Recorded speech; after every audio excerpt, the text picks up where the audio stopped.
Savall. You're heading up a global organization that does non-traditional consulting, I guess, and also coaching for better unleashing human potential.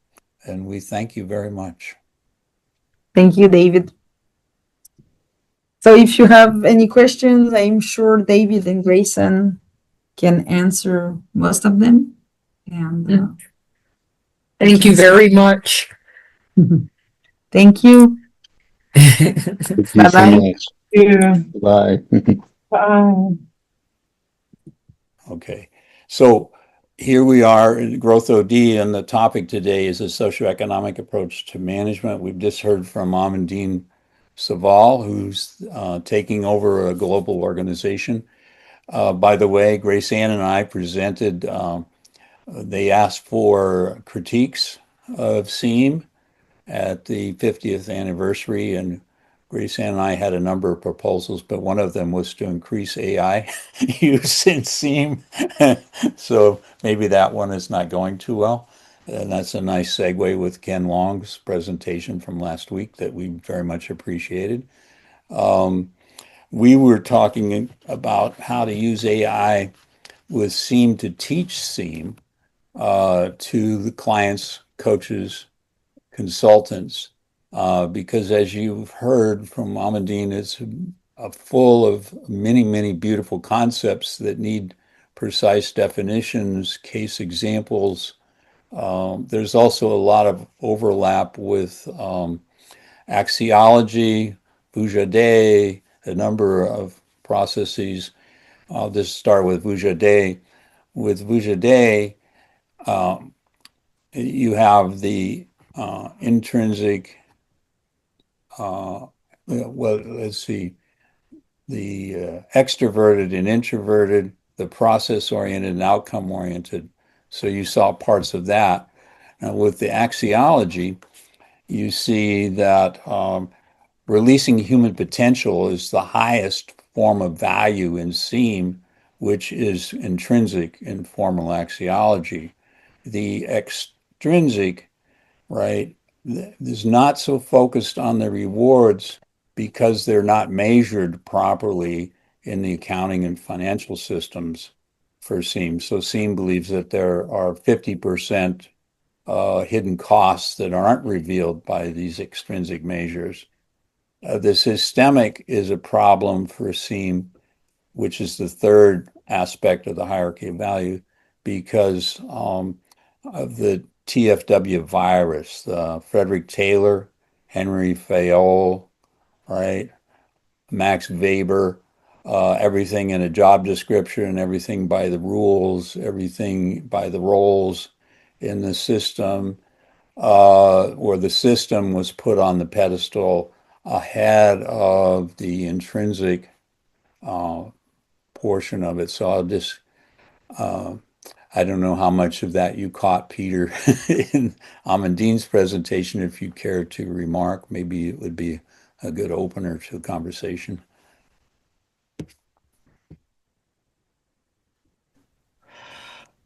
I caught probably maybe 60% of it. I had a bunch of other things going on here, so I was a little bit in and out. I did grab some screenshots so I could come back and remember it, but Dave, your description sounds pretty spot on in terms of the dimensions of value. She also talked about the importance of self-management, or what we call self-leadership, and the key component that has. There were so many things that I thought were great. It's also recognized, of course, that the human being isn't objective at all, ever. We think we are, but we're not.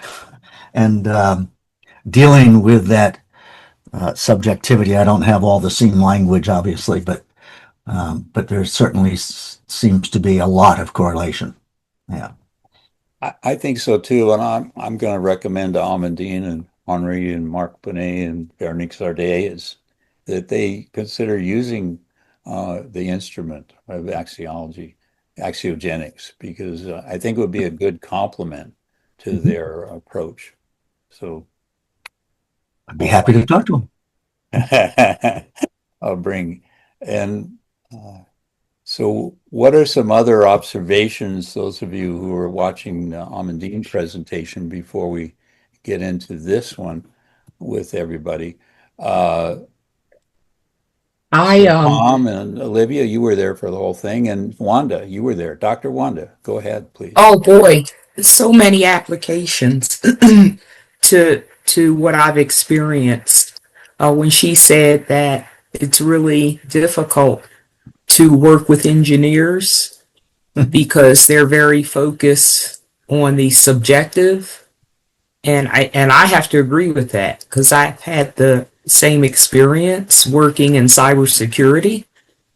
A lot of application to science and my having my undergraduate studies in a science major, the use of verbiage like human potential energy, and how the paradigm of thinking, people who are at a higher level of thinking, that's all they can do, and others who are followers that they are less intelligent is a barrier to performance. I've seen that as well, and I also think it's an enabler.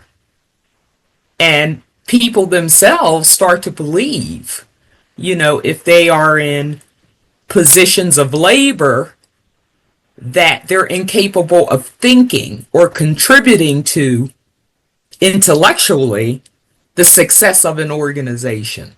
So those were some points that I picked up on and took notes on that I thought were compelling. Thank you, Wanda. I think Olivia was next up.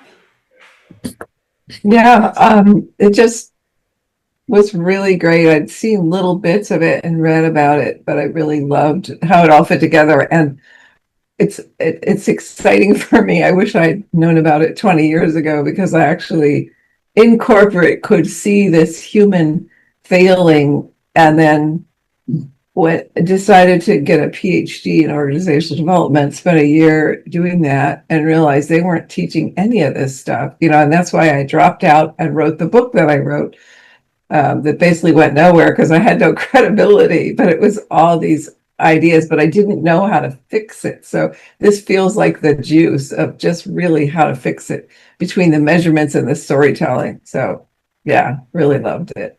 Thanks. Did we lose David? Oh, there he is. Oh, okay. very good. Yeah, I'm back. Yeah.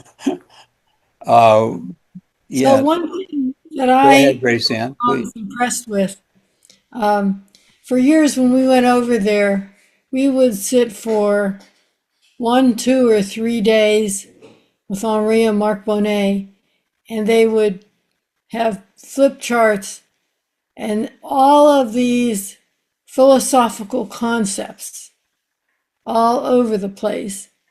And to me, how they take deep philosophical concepts and link them to practical actions and simple dynamics in the organization that's so easy to understand is one of the really impressive things. When we first went there, they said, they believe that consultants it's not either process or content expert consulting. It has to be both. And so they do this combining of opposite ends of false dichotomies to make a more complete approach. That, like I say, that I've always been impressed with the deep philosophical grounding and the very practical applications of it. And also in terms of the hidden costs, so like they look at what is the lost human potential that because of these dysfunctions. And I think most management approaches never get to that kind of looking at what's not there, what's not visible. Thank you, Grace Ann. I got a comment here from Carol, or from Carl. He says, I'm glad I could be present at Amandine's presentation. I need to leave, but thank you, Carl.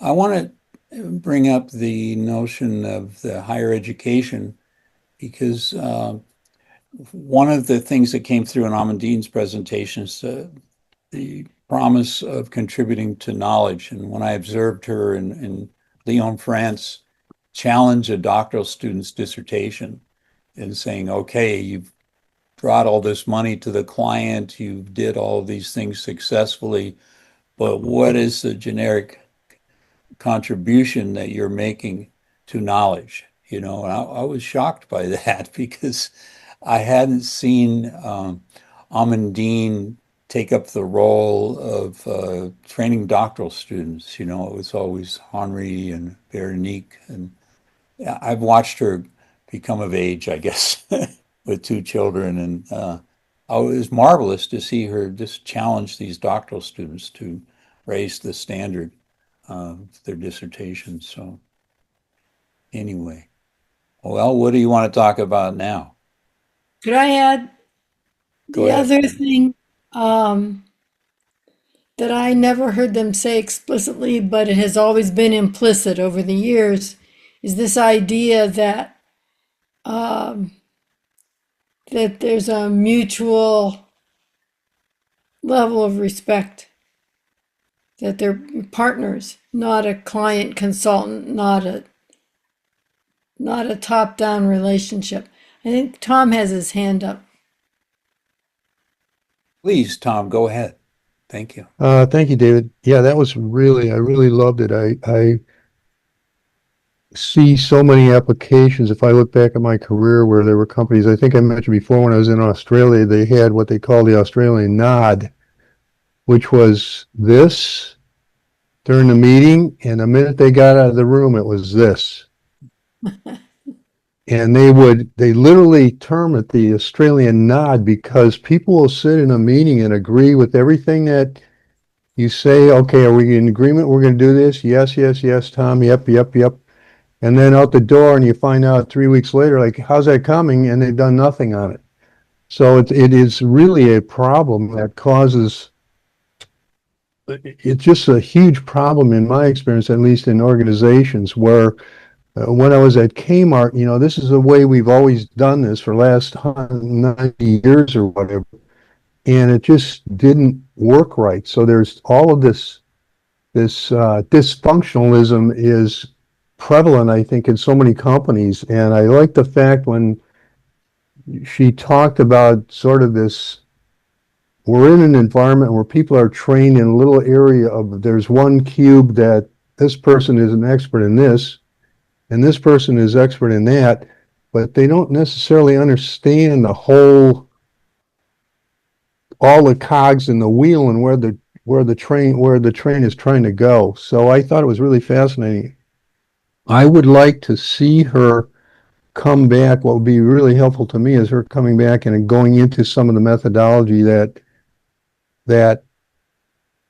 is behind it. So if I were going in to talk to someone, I could explain it. This was really, really interesting.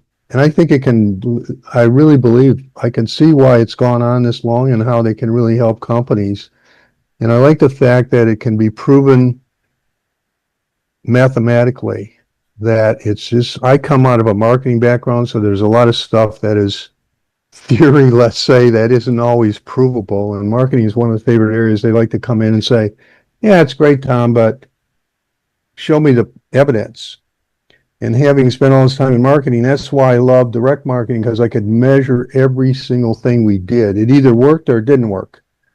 And I could statistically validate it where, hey, we ran a TV ad. I don't know how many eyeballs were on the ad. So there was a lot of, hey, we dropped $10 million on that. Did it do anything? Can't see it in the sales. So this is really valuable. Yeah, thank you, Tom. She did give you some hints when she talked about the cash flow when talking to a client. Like, you invest now $1 negative cash flow or whatever that term was, like you're investing now to pay for the SEAM services. However, you're going to get it back quite shortly, and as much as 40 times what you're investing in paying for a consulting service. So I thought that was very helpful. Grace Ann. So let me, just to give a summary of the SEAM process, which I don't know if you've had this before in your meetings, but they do ethnographic interviews with a wide range, they call it horizontal and vertical levels of the organization, to get a comprehensive view of what's going on. And the way they do them is to handwrite the responses of the person they're interviewing. And so I've always felt that handwriting, I always did that myself, and they train all of their people that way. I think it's a visible way of an embodied attention. You know you're being heard because the other person's writing it down. And then they do the mirror effect where they present to management what's come out of all these detailed interviews. So, and then what they do with that information is the lowest level of people involved in a situation take on a project. They have to decide which projects are likely to give them a return on their investment of time in this. And then the work group takes it on and measures the impact. And they design the change program based on the information that's been gathered. And a key feature of this is, as they document the savings, that they're what they call experiments. It's not an intervention, it's not the answer, it's an experiment. So they design experiments, and when their results come in, they have to have a share in the profits that have resulted from their experiment. So it's a very participative, bottom-up, as well as top-down kind of whole. That's their, just in a nutshell, their methodology. Thank you. The term qualimetric was used, and I was privileged to write the introduction to their book on qualimetric, or the preface part of it.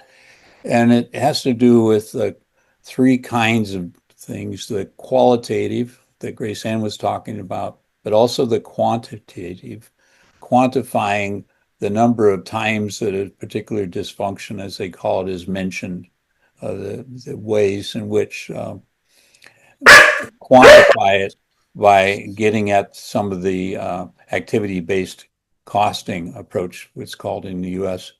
And then the third thing is the financial. So they're really big on the economic, but also the regular financial rate of return, et cetera, and longitudinal data. And so it's not a triangulation as much as it's a hybrid, as she talked about it. They're using the three together, not one validating the other, validating the other as in triangulation. Anyway, I thought I'd clarify that. Grace Ann, you mentioned the profit sharing.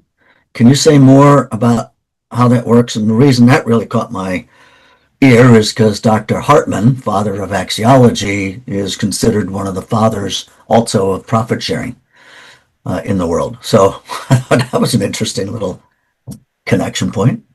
So the principle is that their experiment that they undertake and the results that they expect to get should result in a minimum of a 10%, isn't it, David, 10% increase in their salary? I think that's right. Yeah, go ahead. Yeah. So that they're not working for peanuts or a 2%. It needs to be mutually beneficial. Yeah, and And that's it one can of be the higher than that, but it has to be minimum 10% to make Right. it worth your while.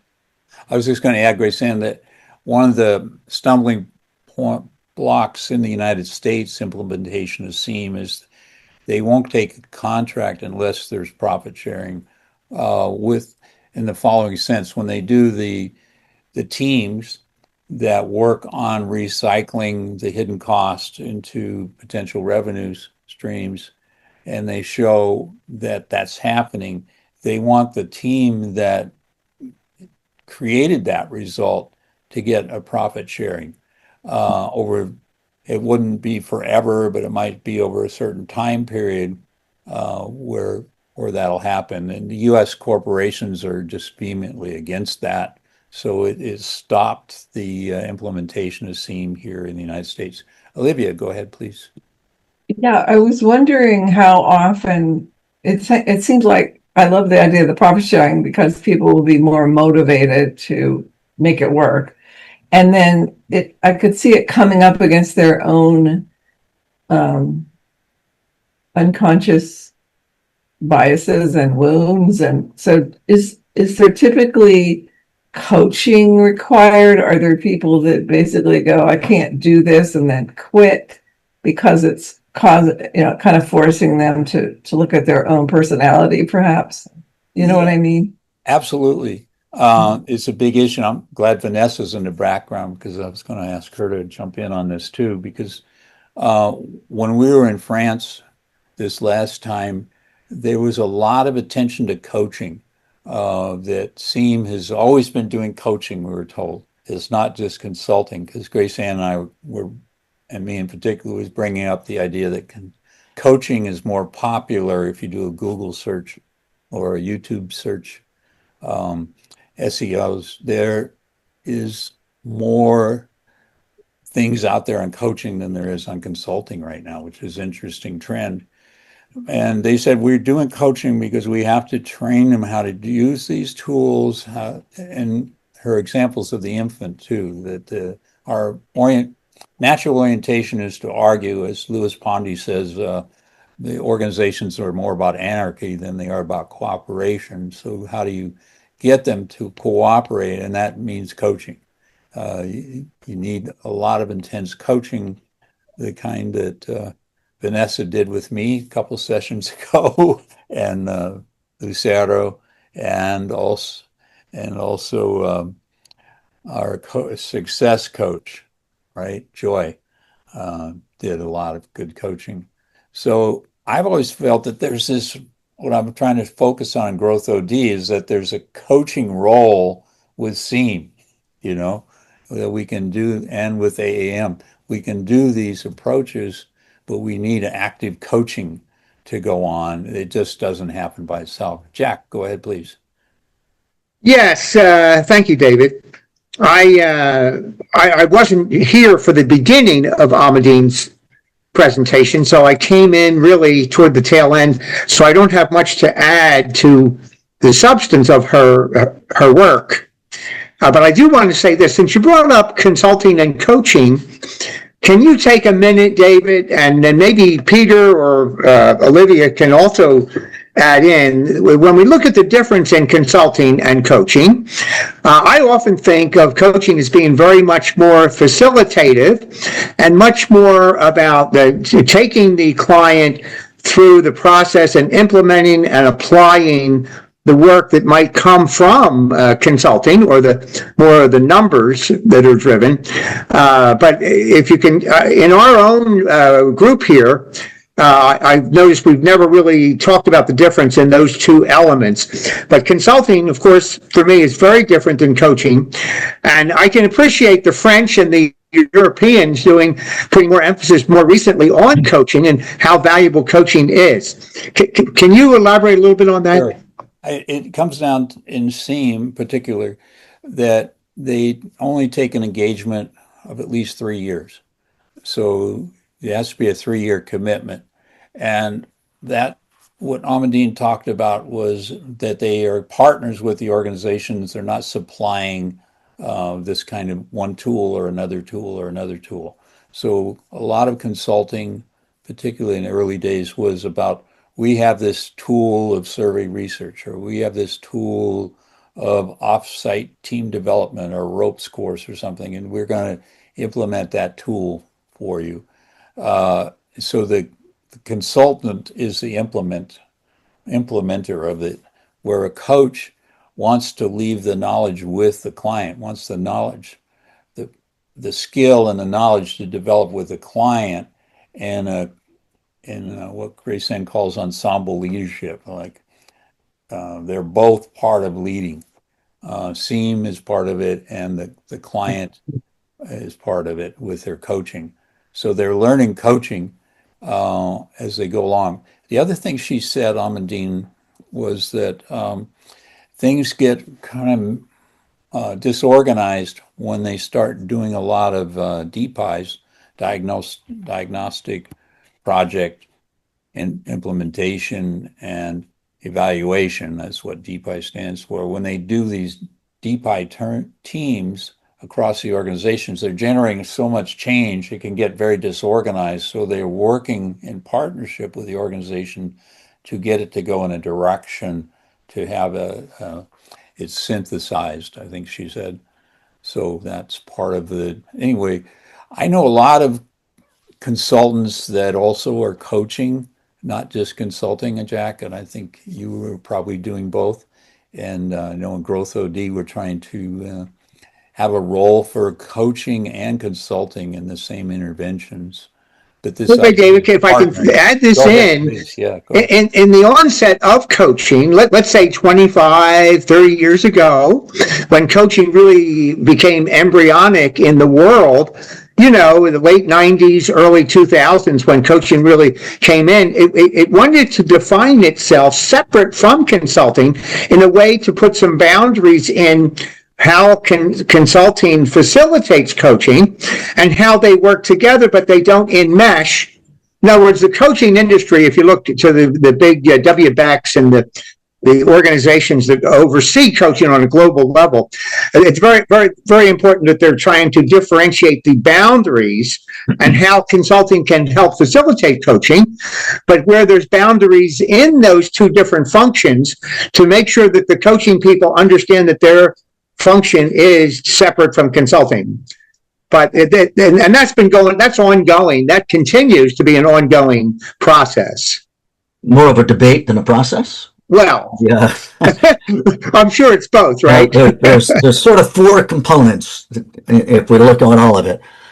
You're accurate about sort of the birthplace of coaching, and coaches don't give advice. That's still kind of a standard, but there's a difference between giving advice and giving information. And information is okay, but advice, not so much, because it tends to carry an agenda. Then there's the consulting on the other end. Everybody knows what that is. And oftentimes, at least from the coach's perspective, the consulting is there's a diagnosis and then you tell people what to do, right? And then there's training, which that word hasn't come up quite yet in this conversation. And I think even though Amandine she did say it. She talked about we need to train people in the methodology and things like that. That's kind of what we do in Axiogenics also. And when you're in the space of training and consulting, I think where coaching comes in is around the term relevance. Because if something isn't relevant, then it doesn't have value. And if it doesn't have value, people aren't going to engage it. And so in many ways, all four of these elements, from coaching to training to consulting and advice giving, they all have a place. But it seems to me like the SEAM approach is really integrating all of those quite nicely. I would agree completely. Olivia, go ahead. So I love this conversation. I think we might have had it once before. So where does mentoring fit in? Like, because I realized I wasn't a great coach because I have good ideas and I have a hard time keeping them quiet. But I thought, is mentoring like a combination of coaching and consulting, or if anybody knows? I know in SEAM where it comes in, because when they start the intervention, they get the contract, they're working with the C-suite, the CEOs, the board of directors, vice presidents, some of the management. And so they're teaching them and mentoring them about what's going to happen, what the strategies are, what's going to be the results in the organization. So there's a lot of mentoring going on at that level before they start disseminating the teams throughout the organization, DPI teams, or story teams, as Ken might call them, in true storytelling, right? Those teams will create disruption. Innovation and entrepreneurship creates disruption. So they want to really coordinate with so it's kind of a two-pronged approach, right? Does that make sense? Working with the top and then training. The other kind of training, mentoring, those teams are being mentored in, hey, this is how what you're doing can affect a revenue stream, right? You're not just correcting, there's a lag time in getting back to the client in a company, right? With a call made. I know I'm calling to get a appointment for a podiatrist and they're not calling back. Well, if I was SEAM, I'd be going in there and saying, well, that's a dysfunction. And then be a DPI team composed around working on that, getting back to your customers. But I would also be working with the team leaders there and how that affects the bottom line, how it affects marketing, reputation, how it affects the other aspects of the organization. Ken, I saw you moving. Well, just let me respond then. It sounds like mentoring is like coaching, but with teaching along with it, perhaps. There is a lot of teaching. In fact, they put the managers through a SEAM course by itself. All the managers can enroll, and they're teaching them, the vocabulary, the four-leaf clover, which has the work organization, right? Working conditions, the 3 Cs, the training that's going on in a company. 3 Cs are communication, coordination, cooperation, by the way, and the strategic implementation. So they're looking at how these, it's like an assessment that they do, and they teach that to all the managers. And then they're teaching them the economic outcome of that with hidden costs, et cetera. So there's a lot of mentoring going on, let me tell you. So I would agree. What else we got to talk about? Ken had a hand up. I interrupted Ken. Oh, Ken. Yeah, I thought I saw Ken. Go ahead. Mic check. Can you hear me okay? Yeah. You're fine. Yeah, I'm gonna summarize the array from teaching through mentoring in a way that hundreds of thousands of corporate folks understand it in the world today. There are differences of opinion on how to define those, but this is a fairly mainstream perspective. I got a couple doctoral students working on this. You're seeing training as knowledge transfer oriented on skills that are well known with standards.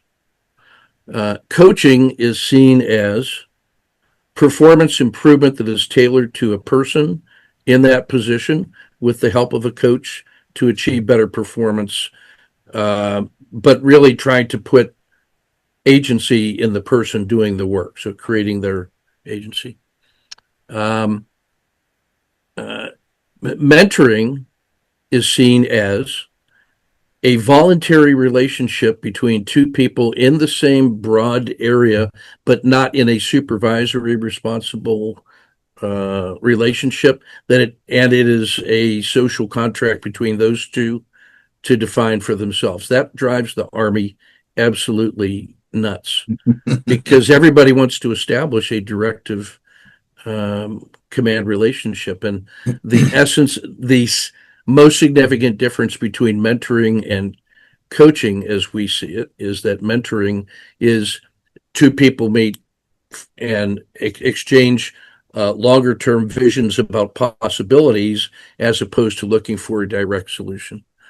We see counseling as a formal obligation of a supervisor to a direct report, that is required to ensure that we are executing personnel development according to the principles that the organization has established.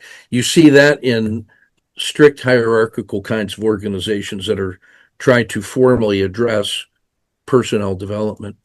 So there's an array in there. The verb of teaching can appear in multiple places. But we typically will see a difference between training, coaching, mentoring, and counseling, and it's very distinct. Then to follow up on Jack's point, the difference that we see between consulting and coaching gets back to Shine's process consulting book, where he talks about three definite modes of consulting. Process consulting is, I think, what you're talking about, Jack, which is non-directive, illuminative, resource providing, enlightening. Expert consulting, where you're hiring a doc to do a specific diagnosis and accept his treatment. And then a different expert consultant is going to come in and actually do the changes from their expertise. So the world seems to be moving more towards the process consulting in many ways, where you're trying to discover from the people what's going on, almost like an action research or a SEAM approach. But I just wanted to, not everybody sees mentoring in the way I just described, but that there's hundreds of thousands of people in leadership positions who sign contracts that do. I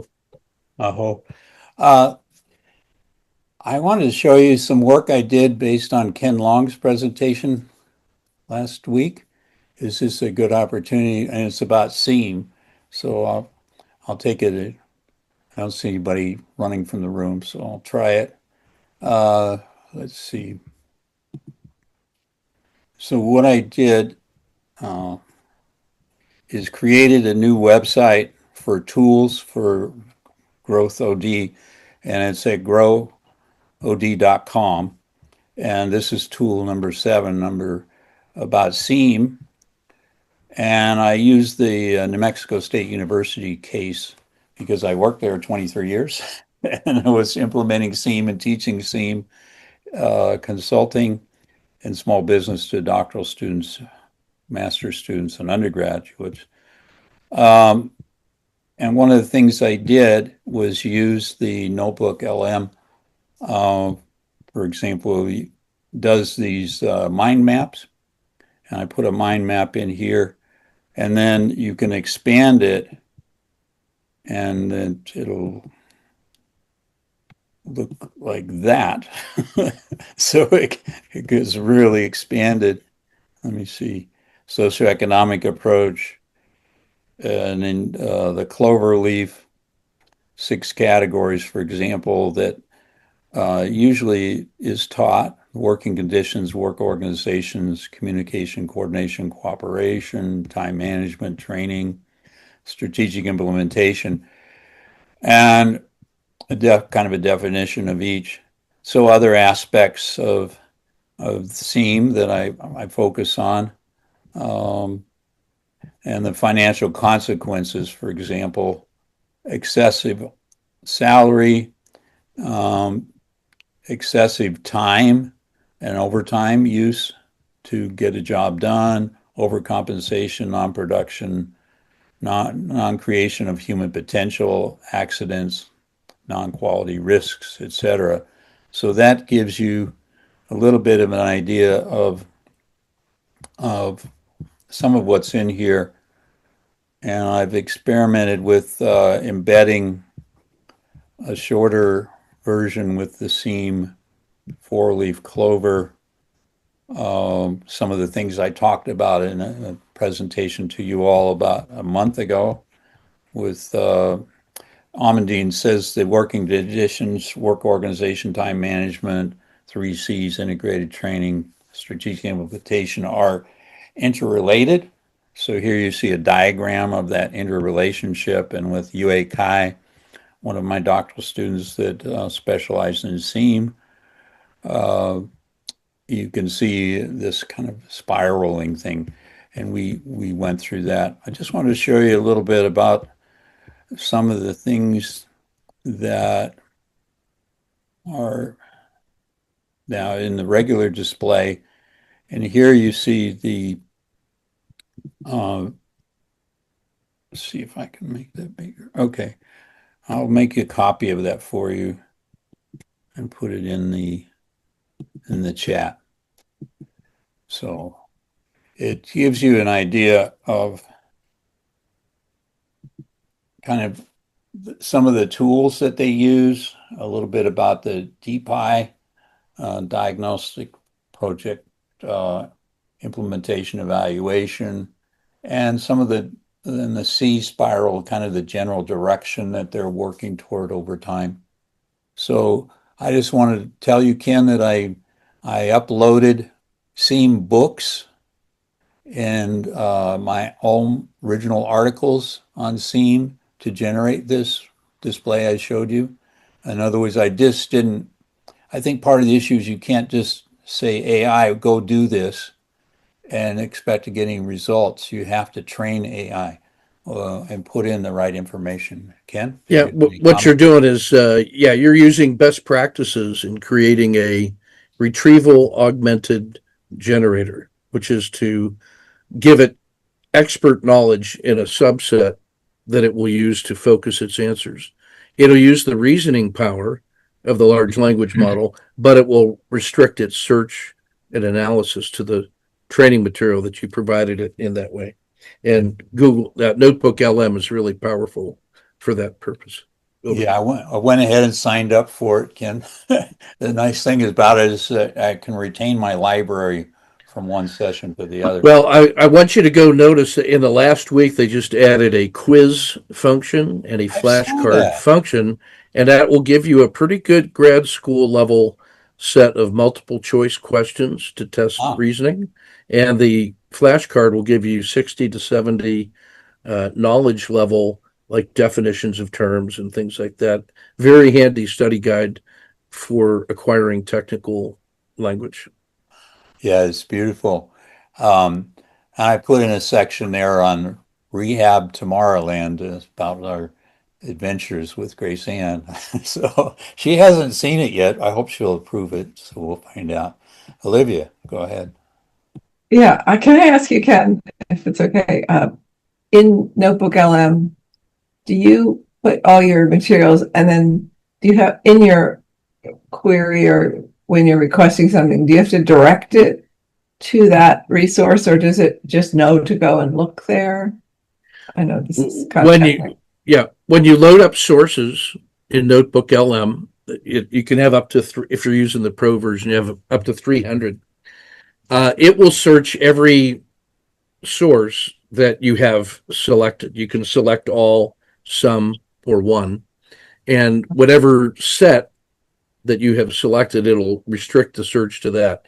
So if you were trying to develop some training material and you added a new source, you could unselect everything except the new source, then get some definitional and questions related strictly to that source. Then you could select all or some to get a wider integration of that new source into the larger source. So there's actually pretty good flexibility in how you choose like a separate sample of your sample, if I say it that way. Is it possible to categorize them in folders, or are they all just? No, it saves it as 1 to 300. It's just Okay. one giant directory. I've asked them to add that as a feature, but Google's large and I am small. Yeah. Maybe I'll ask them too. I found out if I put everything in there, I get a very generalized response. If I put a few things in there and focus it, like I'll create a different notebook and just put in like a C manual or something and just ask it questions on that manual. Yeah. So what you might do then, as you think your way through that, is create a foundational meta article, because you can stack about 10,000 pages of a PDF into a single source. So if you had some foundational material and then satellite material, you could actually create your own folder by compiling your foundational material into one large PDF. And then you could and name that so that it was always at the top of your list with an underscore. And then always select that plus whatever underneath that you could do. So you can actually achieve the folder approach that you were describing. So, well, Peter, it is one of the possible. things I did, I put the Journal of Formal Axiology, about, I don't know, 12 volumes in there. And then I did a thing on comparing that to the other seam pillars. Well, all it could talk about was formal axiology. It was so much material. I hadn't balanced the material, but I got Well, some that's really good depth things. I didn't know you were doing transformational leadership applications and some other things. that Working also with brings up an dark side interesting. leaders and stuff. So go ahead. Well, the Journal of Formal and Applied Axiology is one, but there's lots of other examples out there where many of what's in there, while it's peer reviewed, it's also opinions and different viewpoints and different concepts, and things change over time. You posit one thing and then you discover, well, that's not actually true. And when all of that is in a generative source of data, and this is really a question for Ken, I think. How did he disappear? Maybe. How do we deal with erroneous or irrelevant information that AI has learned, and now it starts reporting as if it's gospel? That's somewhat of a generic question, I guess, but Yeah, he's issue to be dealt with. offline right now, probably dealing with another matter. But Gotcha. one answer I can give you is I've had to focus it on particular articles in Journal of Formal and Applied Axiology, and then relate it to specific questions, like in Tomorrowland is my area, or storytelling in organizations, and then focus the questions. So, and it does a good job. It does a really good job. Tell it what not to consider. Yeah, and you have to pick. In other words, you have to pick and choose the articles you want to focus on. The other thing you could do, I think, is to have it do a historical by date on the axiology, trace the etymology of certain constructs, and it might pick it up that way. It's so it's not an all or nothing thing with AI. I think it's using AI intelligently, training AI to have good responses with a good knowledge set, but I'm no longer relying on AI just to ask it a question and expect anything intelligent to come out the other end. Yeah. Well, on a side note there, David, as you know, I'm heading up the effort by the Hartman Institute to bring formal axiology into the DNA of generative AI. And so that it has a mathematical foundation for ethics and morals that transcend cultures and contexts. And Ken could be really useful. He could put a bug in his ear to answer my email, because I'd like to talk to him about that. I'm sure he would. He gets a lot of requests. He does. But he talked about it as an existential need, and here we're working on that very issue. Yeah, absolutely. Yeah, I'm working with the speech I would have made to the conference on formal axiology, and running that through the Journal of Formal Axiology, and then my own work on storytelling, polyphony, the many voices happening in ensemble leadership, Grace Ann's thing. And I thought I would be able to stump formal axiology, but it turns out that they have a way of dealing with my approaches to multi-voiced leadership and etc. So I'm humbled by it. But go ahead, Grace Ann. So Jim and Sabina have sat patiently through this whole thing. I'd be interested Did you get anything out of all this stuff? What did you like? Jim or Sabina? You want to go ahead? Yeah, let's see. Well, I always feel like I'm out of place, not necessarily a part of this group yet. I find I'm stimulated by thinking, thoughts, concepts, and how it also relates to the human perspective that we're all humans in different sorts of organizations. And, it's recognizing my part and other people's part and how we get along, how we function together. And I'm always fascinated to learn more about that, even though it isn't my specific interest as a photographer. It helps me interact in the world with others, and so I'm grateful for that.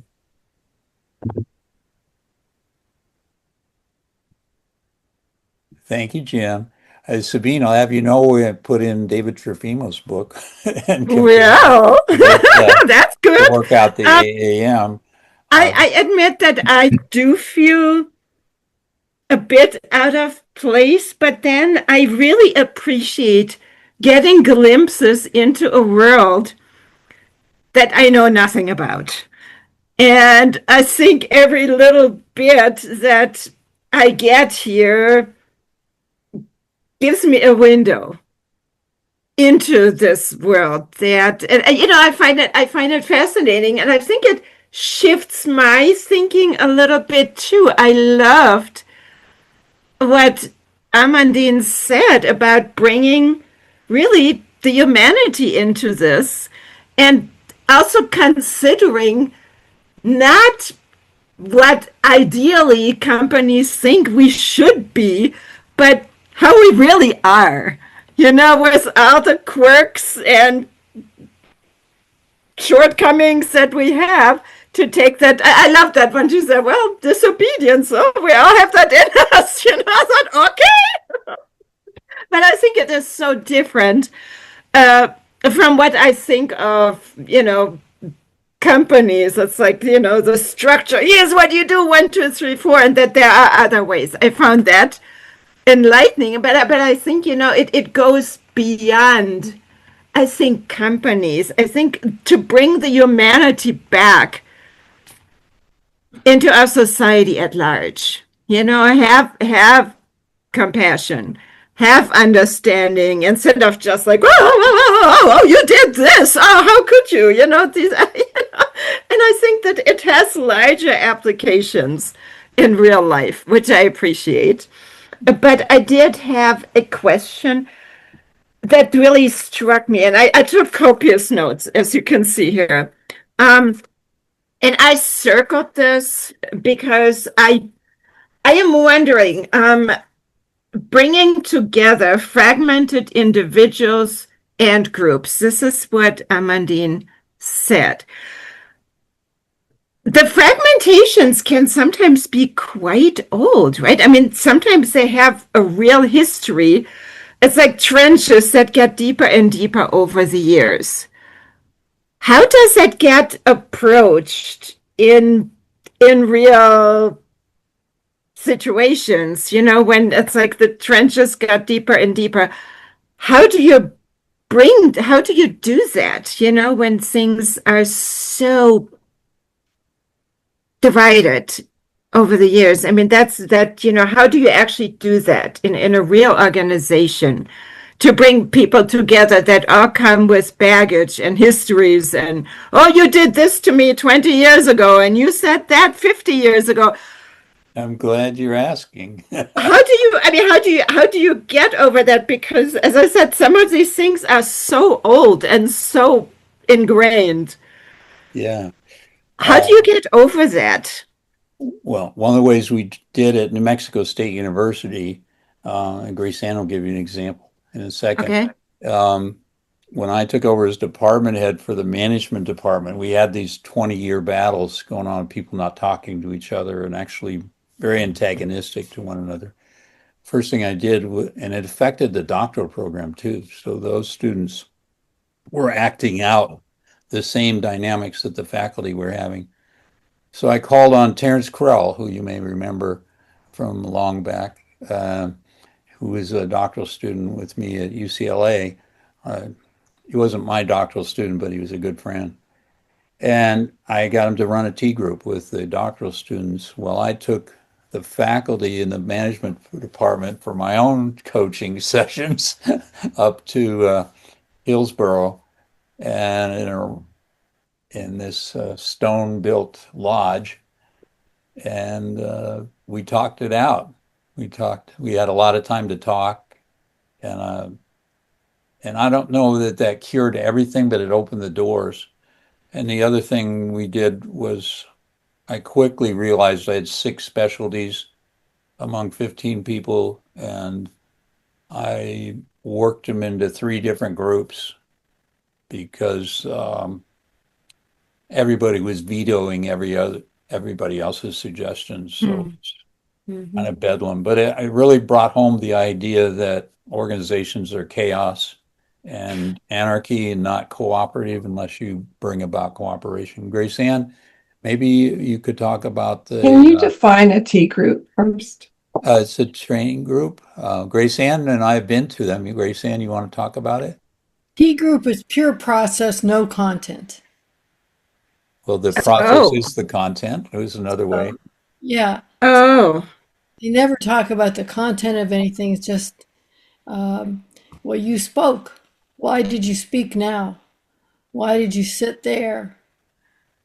Everything is why are you doing what you're doing? But this thing of in organizational dysfunctions, I see it as there's a parallel with 2 kind of approaches. There's sort of the deep psychological, let's get into your childhood and why you behave this way and all that stuff. But the other side of it is like behavioral consulting. And so to me, what SEAM does, they say, look, you have a common goal that your work group has identified. You have a potential to make some improvements and personally profit by it if you engage in this activity that you have designed yourselves.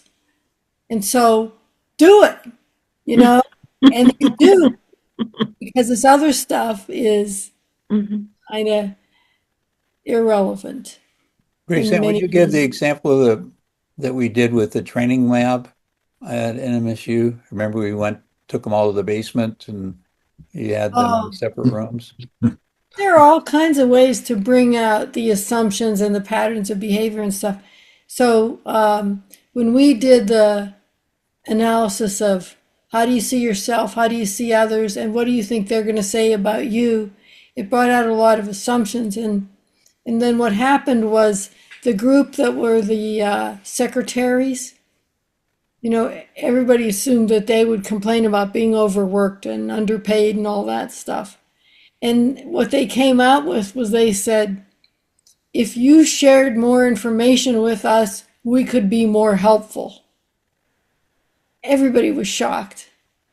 So, sometimes just let the past be the past, move forward.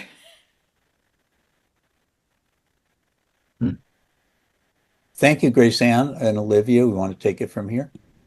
Well, yeah, I wanted to put a perspective, especially based on what Sabina, your comment, Sabine, about why this is, I feel like this is a really important time for this work, because what I've seen, and I may have shared some of this before, is that, say, 7,500 years ago, we didn't have the specialization. So the CEO could fire somebody or make them mad and they could leave and they could be replaced easily. But today, we're so highly trained, even down to the lowest level employee knows how to use a computer. And so it's much more expensive if you lose people that you've trained or that are qualified. And so I think it really does some people need the bottom line to show why they have to open their heart and be more caring. You know, that's kind of that place I like to play, where I think if you don't lead differently and be more heart-centered, your business is going to fail if your competitors are doing that. So I like that pressure right now. I want to add also, it just popped into my head how this connects with photography, Jim. I once, many years ago in the Sunday supplement, there were pictures that photographers took of their home countries and of other countries. And what the pictures showed was that people took pictures of the place they were from, not the place they were viewing. I mean, they all echoed, you know, France looked more like Switzerland or whatever, back and forth. And what that made me think of was, you know how you look at a photograph of a person and you say, that doesn't look like you. How can that be, right? It's a photograph, but it is true and it happens all the time. And that's the whole thing of the subjectivity and that even with a photograph, it doesn't look like you. How much we impose on it. Very true, Grace, and well put. I like that. That was good. A good example. You know, and I think too. You know, I think with painters too. I mean, a good portrait painter brings out the personality. You know, stresses the inner life of the person rather than the exterior. Well, the U.S. government is about to shut down because everybody has a different photograph in their head. You know, the gap. I mean, it's everything that we just talked about is that's seen, and others is trying to solve this happening at a government level. Yeah, it's crazy. You know, speaking of what Grace Ann just said, I'm reminded of a line in A Course in Miracles that says, perception is a witness to a thought system you want to be true. So we all have these things we want to see, we want to perceive, that we make up in our heads, and a lot of it, like Grace Ann said, is based on our past and what we hold in our past as true. Or an old photograph, Grace Ann, right? Like if somebody that doesn't look like you because it's 20 years old or whatever. So that was a good example, the photograph. But perception is a witness to a thought system we want to be true, which is why we have so much trouble getting along in society today. That really has to go away somehow. We have to cure that. Thank you.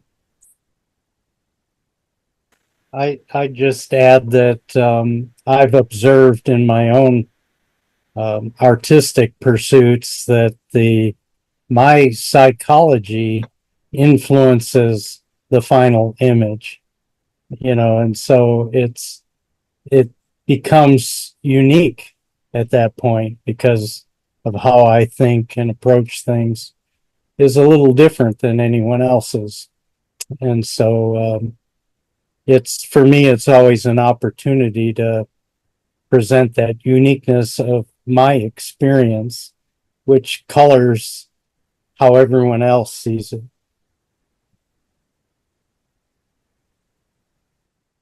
Can I go on and ask another question on a rather different topic? It's open forum. Do it. Thank you. I missed it at somewhere towards the beginning of Amandine's presentation. She talked about a bunch of statistics around ROI and the cost of leakage, and I don't have all the language. But a thought that struck me is, and I don't know if there's an answer to this, but it seems like everything ROI, lost potential, somehow must be converted into financial terms. And yet financial is way down on the hierarchy of value. And is there some possibility of something other than that, that, Sure. maybe in a century or a few generations, we might get to, Yeah. you know, I think this is where qualimetrics comes in and the whole idea that the roots are where the problems are. So the tree of the financial indicators, ROI, et cetera, your quarterly report, annual report, all those statistical charts are not capturing the root causes. The only symptoms. the roots, they call them the hidden costs because they're hidden from the financial system because the financial systems aren't calibrated to pick them up. There's And so what SEAM does with its ethnographic things and looking at the number of costs that are generated by these things that are at the roots through the qualimetrics is to challenge the financial, hey, you don't have the whole picture here. If you're putting it at the top of your hierarchy, you are making some big mistakes and actually doing yourself harm as an organization. And when you unleash the intrinsic, the human potential, which is captured better by the qualitative analyses, if you can then quantify, well, how many times are people, Amandine gave the example, leaving the lights on in their office. I'll give you a personal example of me being disobedient. Whenever I got chewed out by the dean at a university in California, I would go to the bookstore and charge a whole bunch of office supplies. And it was my rebellious way to just say, okay, I'm not going to be stupid enough to say you're an idiot. I'm just going to go to the bookstore and buy a bunch of shit I don't need. But when I left that university, I gave them back all their office supplies, But so there's that kind of behavior going on all the time where people could do something but choose not to, just to follow the rules. And I've seen this happen so many times. People say, well, it's not my job, it's their job. So I'm not going to pick up that piece of litter. I'm not going to answer that phone call. I'm not going to handle that question. I would add, that helps you. Go ahead, Dave. please, and Grace Ann. Oh, I would add that I think a lot of people do stuff like that unconsciously as well. Like you were aware of it, but I bet we do a whole lot more without even realizing it. That's revengeful or spiteful. Yeah, thanks to Vanessa, I don't do it anymore. Go ahead, Grace Ann. The other thing is that what they're doing is a translation. So if you have become less enthusiastic about your work, can you put a dollar figure on that? So they take the qualitative and translate it into some money so that you can do some sort of comparison. So I don't know if that part was apparent to you, Peter. No, well, yes. I mean, there's just something that doesn't quite set well, or is limiting even, that we feel this need to translate everything virtually into money, and maybe it's nothing more than a unfortunate observation that there isn't a lot we can do about. I don't know. Well, I think it comes from the history of how this evolved. So, Henri, there were a lot of things that they didn't say explicitly, but that were implicit in the whole thing. And this human potential thing was implicit from the beginning. However, Henri felt that companies don't buy into that. They buy into is the bottom line dollar figure. And so if we put it in their language, you can get their attention and still incorporate these other things. But, we're not selling them on storytelling. We're not selling them on ethnography. We're selling them on this is going to affect your bottom line. Yeah. So we've seen that over the years that they're sort of more open now about the human potential side, but it started out, we have to appeal to business people, and this is what works. Sure, I get you have to meet people where they are. And I guess it's just and not about SEAM itself, but just in general, a sad commentary that that's where society is. That's where the business world is. And there's so resistance, and there's lots of forces, stockholders, primacy, for example. David Cooperrider talks a lot about stakeholder versus stockholder primacy and where we need to move to and things, but just commentary, I guess. I think axiology can help, but I think it's implicit in there, and I think it always helps to make the implicit more explicit. Mm-hmm. But I understand why they've done it this way. Yeah.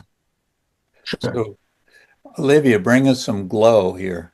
Well, I will. I think the future will be less focused on money.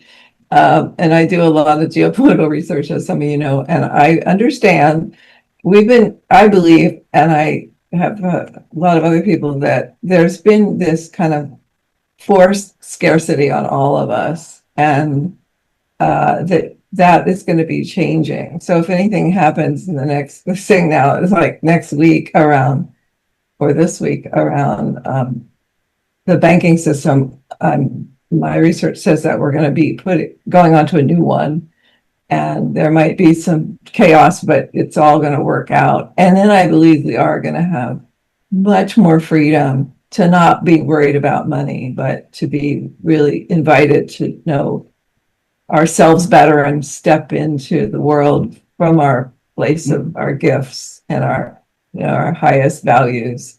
So that it's like I'm trying to be inspiring.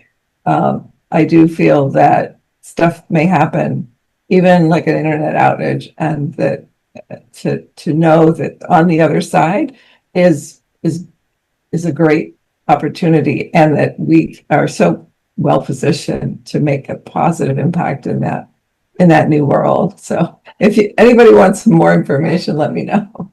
Okay, I thought you were going to talk about love and gratitude.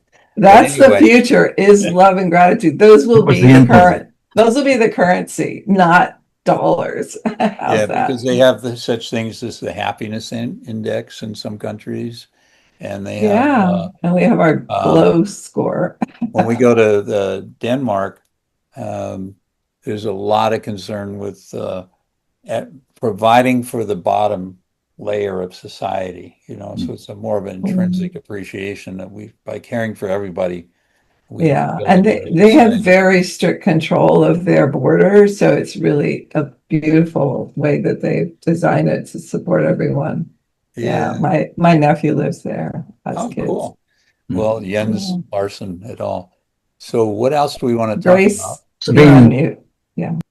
I would like to add to Olivia and Peter. I think the currency, is, like positive attitude. And I think it becomes obvious when you go into a business that is interfacing with clients, there is a vibe. You can sense that. If the employees are miserable versus not, and it shapes your experience and how you remember it. And I think I have an example. This was years ago. We went to a restaurant, and it was obvious that the employees were absolutely miserable. Well, it affected our experience because it was like a virus. It's like, oh my God, this is not really a pleasant experience when you go into a place. You were there to have a good time, and then you get, oh my God, what is this that I just entered? It affects the whole atmosphere. We have not gone back to that place ever.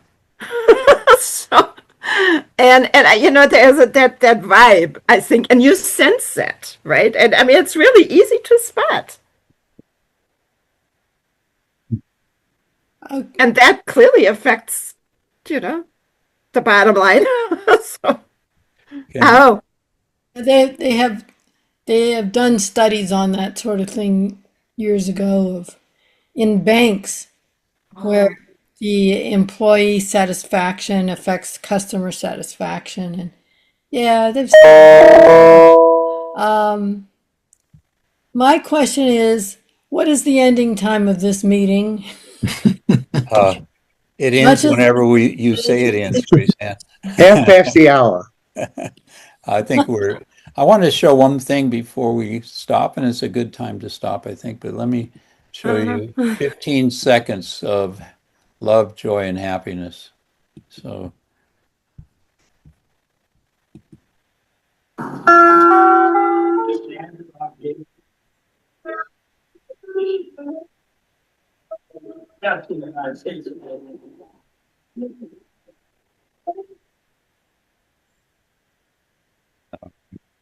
Can't really hear it. Oh, okay. Let me put up. Okay, so I'll tell you about it. Oh, I know what I did wrong. Let me do it again. Okay. I didn't put on the volume settings. well, the purple hair is kind of nice on you. I have to say that. Okay.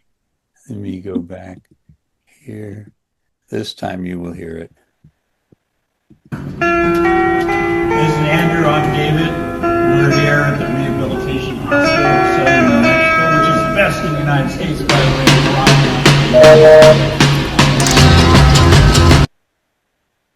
So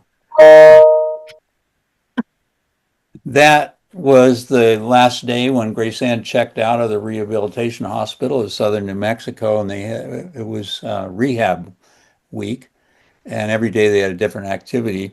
And that day was to dress up as your favorite rock star. I dressed up as a Rolling Stone, and Grace Ann dressed up as Queen, the group Queen, and we celebrated, and the whole staff celebrated. And anyway, I thought I'd share that. It was a little love and joy in a hospital. Was that one of the specialists there that you were standing next to? Was that one Yeah. of the staff members? It was, yeah. Okay. He was wearing the same shirt as I was on the Rolling Stones, and I said, Ah, "Did you make a okay. video?" And he said, "Yeah." And I said, "Let's do it." Okay. Well, I had actually wondered if there was an outer event, an event, or if you just decided to dress up like that for being cheerful. So, okay. Well, when it comes to a costume event, Grace Ann and I always dress to the max, and other people weren't quite Yay. coloring their hair or anything. But what did you think, Grace Ann? So these kind of activities can be fun, but they can also be gimmicky. And I find that they're like cooked up by HR people to be, fake fun, like the company picnic. They only work when you have fair salaries and fair treatment of employees and the other basic operations of good management, not this fluff on top to kind of cover up bad management. Mm. I'd say one of the things Interesting about point, the yeah. rehab hospital is there was a continuing positive mental attitude that you mentioned, Sabine, amongst the staff members. It was just infectious, and people would come in first day and be depressed and hopeless, and they're treated with such positivity and skill in the medical thing too. And it part just of that helps is bring because it they along. measure it. But they measure it. They're constantly asking for feedback, customer satisfaction. What do we do well? What do we need to improve? So it's, again, a quantitative aspect of the qualitative goal. Well, qualitatively, that event reminds me, and commentary on it is Grace Ann, wild horses couldn't drag you away. And you clearly both have somebody to love. So there's your both your bands, right? Two songs we happen to sing in my band, so that's why I remember that. Contradictory intersubjectivity. Absolutely. Well, it's a good time to leave, and I'm going to go, and I got to make some appointments. So I'm going to stop recording.